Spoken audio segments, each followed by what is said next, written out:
Hello friends, welcome to my channel.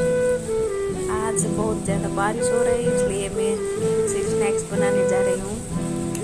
बनाना और chilli bhaji. ये अभी मैंने भजी मौका बैटर मिक्स रेडी हुआ। अभी बनाना को थोड़ा भजी में डुबा के अभी फ्राई करने जा रही हूँ। इसे सर्दी के मौसम में स्नैक्स कंपलसरी जैसा हो रहा है।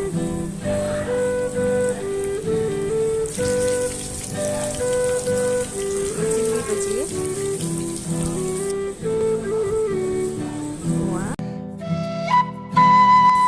आज का मेरा रेसिपी चिल्ली स्नैक्स रेडी हो गया।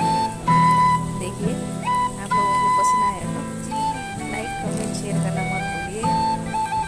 मैं तो खाने भी लगा, बहुत टेस्टी हो रहा है। Chilli yummy, so tasty, spicy भी है ज़्यादा। ये मोमोज भी